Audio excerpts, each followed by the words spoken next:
Welcome to the program today. Mondo Gonzalez here, not in studio, but still talking with Aaron Lipkin, who is in his studio in Israel. So we're coming to you, not necessarily live, but we have some great stuff to talk about today. And welcome, Aaron.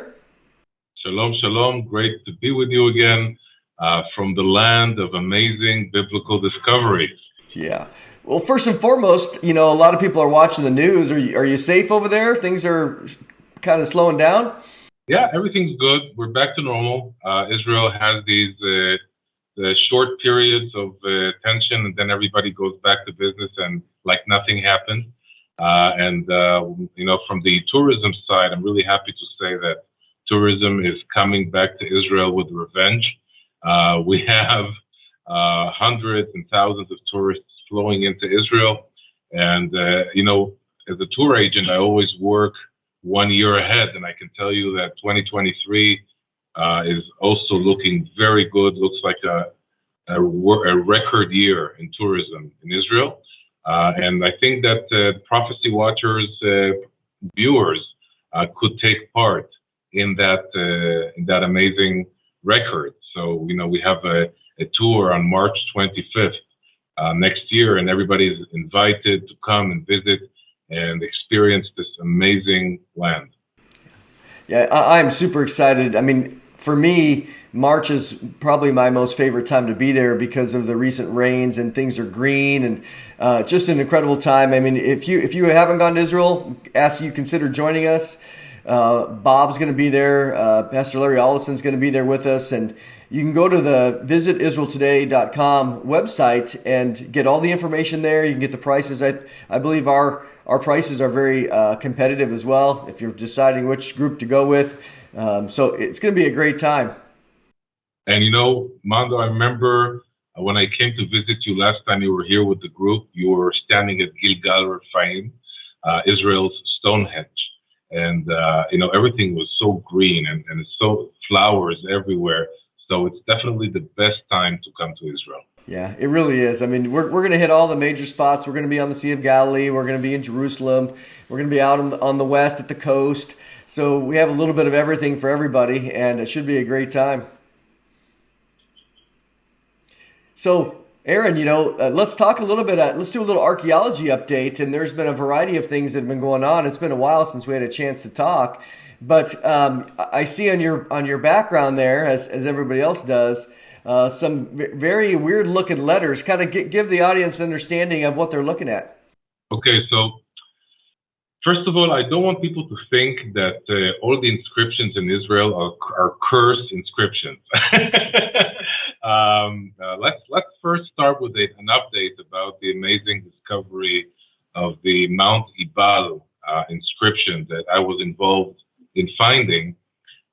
So as our listeners and viewers know, Mount Ebal is the site of the ceremony of blessings and curses that is described in Deuteronomy 27 and in Joshua chapter 8. And just in 2019, during a wet sifting operation that we did to the archaeological dump from the 1980s, we were able to find a lead tablet with an ancient Hebrew inscription on it. So since then, the scientists were at work, and the final article was just sent for peer review. It's actually being checked as we speak, and hopefully between a month or 4 months from now, the final article is going to be published on the inscription in the inner part of the lead tablet. And what we're seeing is basically an inscription with the name of the Lord in it, YHW. This is a great achievement for archaeology and for the history, learning more about the history of the Israelites in the land of Israel in the late Bronze Age. So this is really, really important. So everybody wait for that. And I'm also writing an article myself about why I think that this small lead tablet that we found is connected to the ceremony itself of Deuteronomy 27. So I'm going to present a couple of similarities between the text and the ceremony, and I'm pretty confident that this was part of the ceremony. So that's really great news, and I think that from one curse inscription to the other. So we had some really great news a month ago. Professor Gershon Galil and archaeologist Eli Shukrun presented a new discovery from the city of David. Now, this discovery has a lot of importance, and we're going to discuss the different aspects.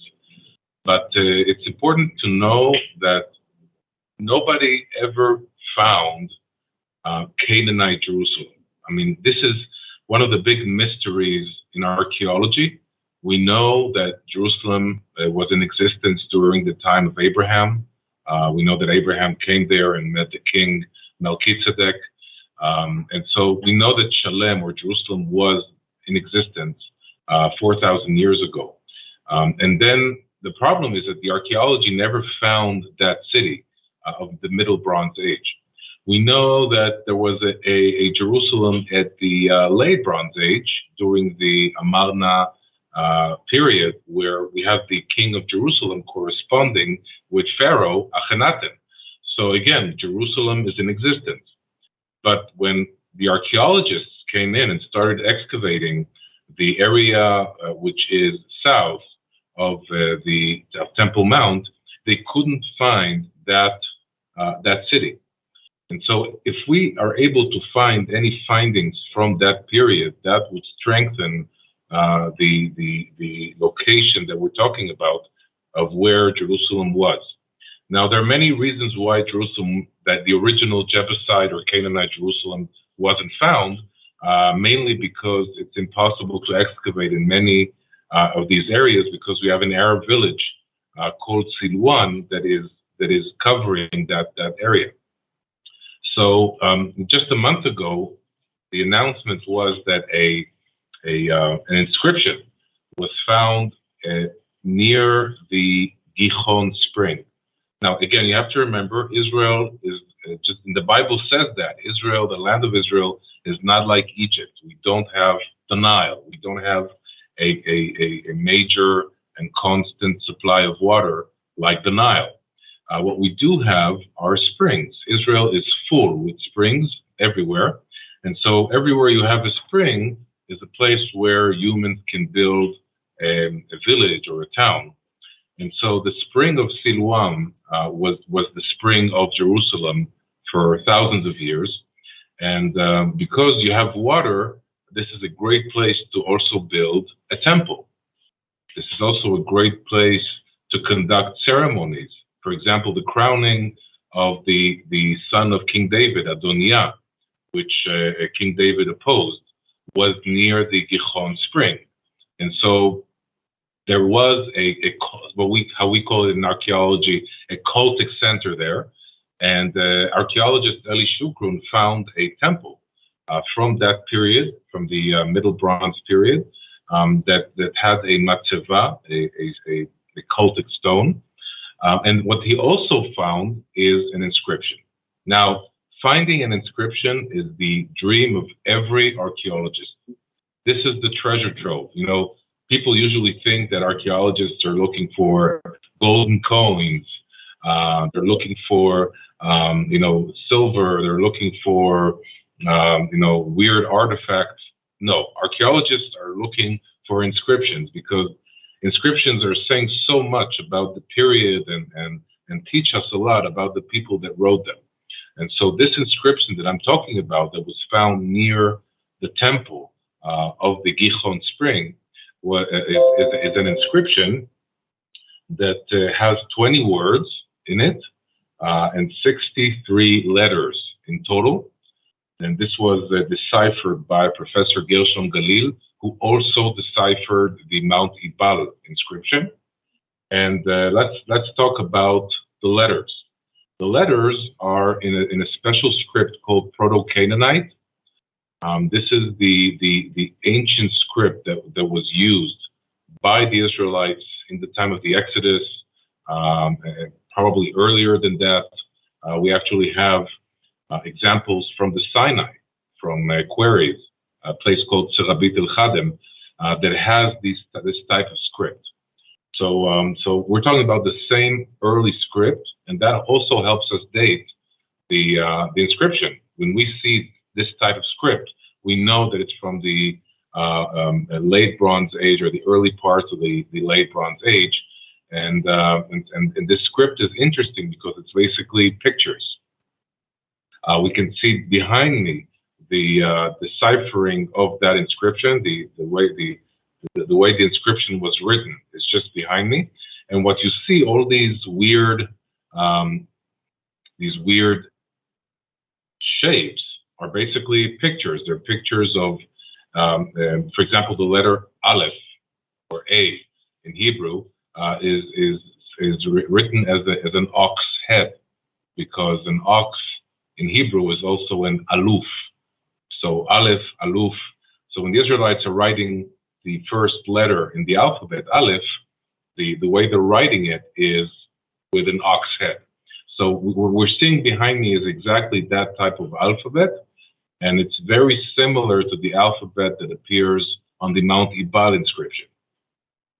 And so this is really exciting. And when we're seeing these letters, we can actually say that we can even more accurately date this inscription, because there are certain letters that are being used in the inscription behind me that are not used, I would say, around the time of Samuel or the time of the later Judges in the book of Judges.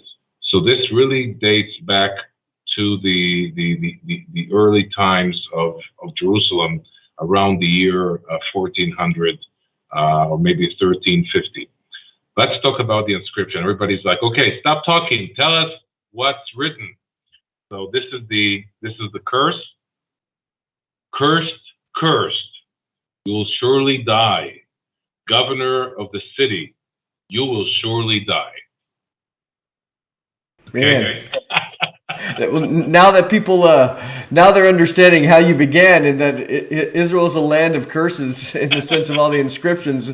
You have this. This is pretty interesting too, because as I was looking into it, I think for somebody that's, if we're Americans over here and we're speaking English, if you go back and you go back to, I don't know, let's say the 1500s, and you read some of the early translations of the Bible, the Geneva Bible as an example in 1560, you'll see if you read those that there's different letters. There's like a letter that looks like an F, a modern F, but it has an S sound. But so when you're reading these, if you were to go find a manuscript, and you would see that, hey, there's this letter F right in the middle of the word that actually the only sound that it could make is an S, you realize that you're dealing with something that was written in this previous script, 400 years ago. So it's very helpful in the sense of dating things when you find a particular script. So this is very amazing. So let's remind people, this is not the Mount Ebal inscription,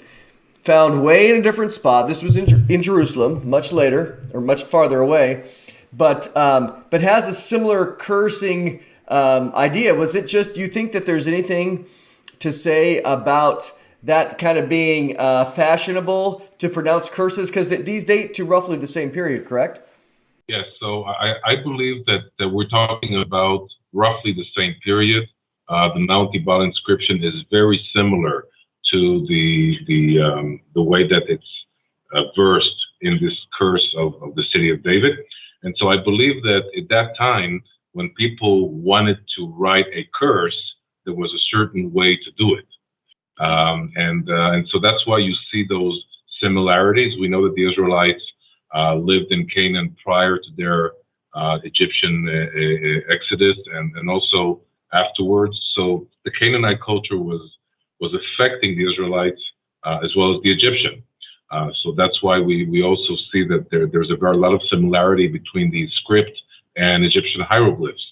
So there's definitely a lot of influence between these cultures, and we should remember that today we live in a different period. But at that time, cursing really was something that people believed was effective. And so, when we were reading this curse from Jerusalem, from the city of David, we can imagine, a very important guy in Jerusalem that's really mad at the king of Jerusalem. And he's going to the Siloam spring, to the temple that's there.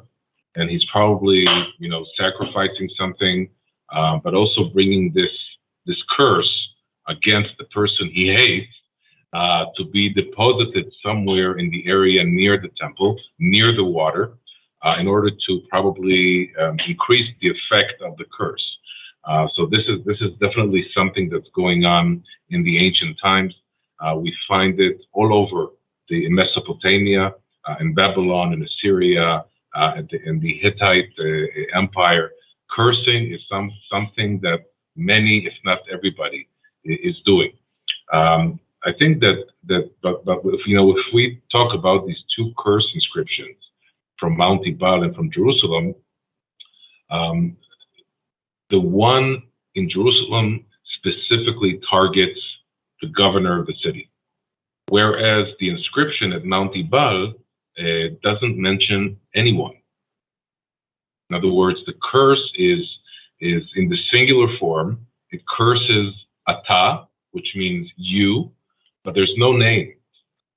It's not something that we can say, talks about anyone. So we can all theorize about who was the person that was being cursed. And again, I'm mentioning the article I'm writing. I believe that you, in the Mount Ebal inscription, is talking about each and every Israelite. Mm-hmm. That is why there is no name. There is no reference to a certain role in the government or anything like that. This is each and every Israelite and is cursed. And when we look at Deuteronomy 27, we see that the cursing, the list of curses in Deuteronomy 27 is also in Hebrew in the singular form. So this is just one of those similarities that I speak about. Yeah. No, this is incredible, and to think about what's coming up and some of the consistency. I also appreciate the timing that, these things are kind of happened really in the same calendar year. I mean, I know that this one was, from what I read, it was discovered, I think, in 2009. But again, as things go, you don't always get there until you do the cleanup or the follow up or the organizing and recording of some of the artifacts. But to have it come up at the same time is just amazing.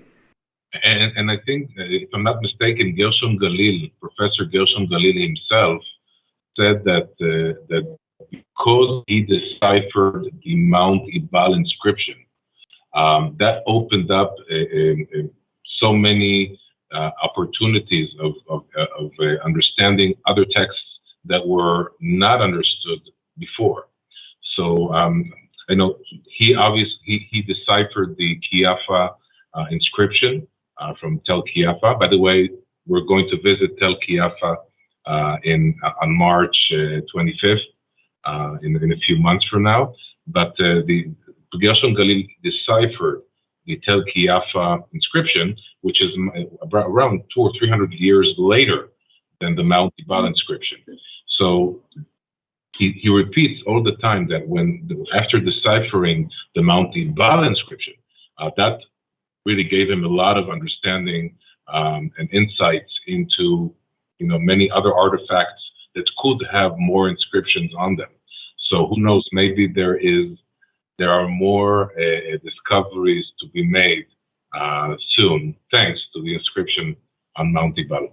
Yeah, no, that's awesome. And you presented at our conference in May, which, those are we're finally getting them ready to go out to people.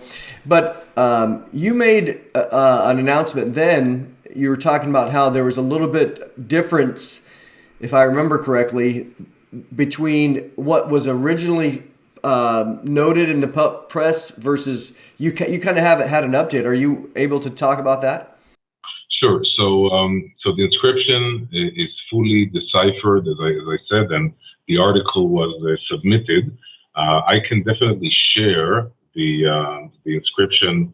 I would say the final text of the inscription, and it's not so different than the original one, but it's definitely something that people should be aware and know why it's what is the final text. So, ready or not, here it comes. It says as follows. This is the curse from Mount Ebal that we found in 2019. So don't get mixed up with the inscription from the city of David from Jerusalem. And here it goes. You are cursed by the God, the Lord, YHW, I can't say the name. You are cursed by the God, the Lord, cursed. You will die cursed. Cursed, you will surely die. Cursed you are by YHW, cursed. And just to summarize, we're talking about 48 letters inside the tablet, 46 letters outside of the tablet, a total of 94 letters. There is a slight difference between the inscription on the outside and the inscription on the inside. The inscription on the outside is lacking the name of God, El. Okay. In other words, YHW appears inside and outside. Inside, there's also the name El. Outside, El doesn't appear. And so this is the major difference between the two. And there's so much more to talk about. I mean, one of the things. How much time do we have, Mando? We got lots of time. Okay.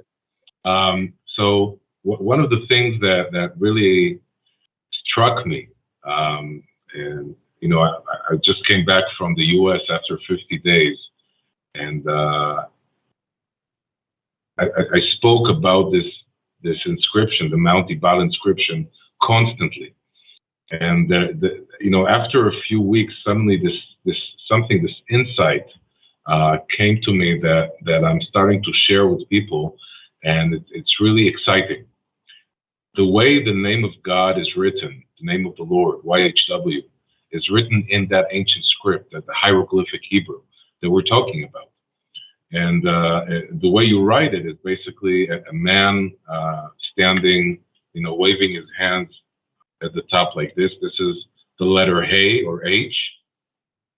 And then you have the other two letters, Yud and Vav, on two sides of that man standing like this. And, I'm thinking about the Jewish prayer at synagogue. And what you see there is quite interesting. The Jewish prayer is this dialogue between the cantor and the congregation. But there's one thing during the prayer that happens every morning that always amazed me. We have the Kohanim, the priests, that are coming out of the congregation. They're standing in front of the congregation. And what they're doing is they're covering themselves with the ceremonial prayer shawl, the tallis. They say a blessing. Blessed are you, Lord our God, King of the universe, who has commanded us to bless his children Israel with love. And then they turn around and they stand in front of the congregation, and with their hands like this on the top, they say the priestly blessing that we all know. Mm-hmm. I always looked at that and I tried to understand, where does it come from? I mean, why? There's no commandment in the Bible that tells the priests to stand like this in front of the congregation and bless them with a priestly blessing. What is the commandment? The commandment is, they shall put my name on the Israelites and I will bless them. And so suddenly it struck me. The reason why the Kohanim are doing that, the reason why they're standing with their hands lifted up with the way that they're doing this, this Star Trek, Yeah. they lift prosper.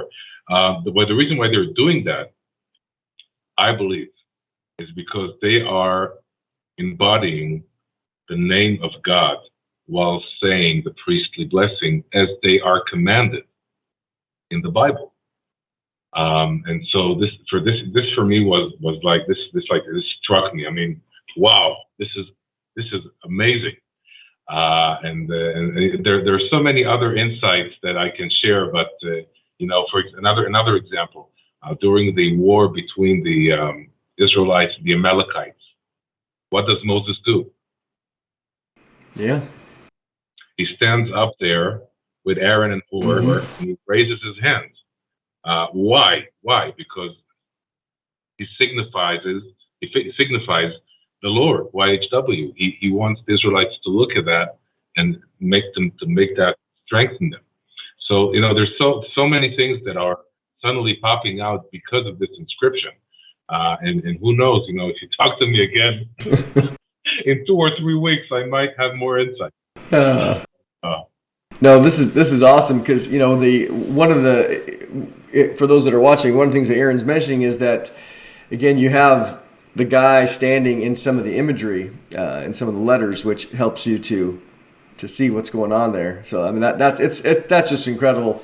Well, I know you're busy, and I just appreciate your time coming all the way from Israel to talk to us today. And we're going to continue to talk with Aaron because we're going to see Aaron here in 6 months, and we want to remind everybody about our trip to Israel. Visit IsraelToday.com. You come join us. It's going to be a great time of the year.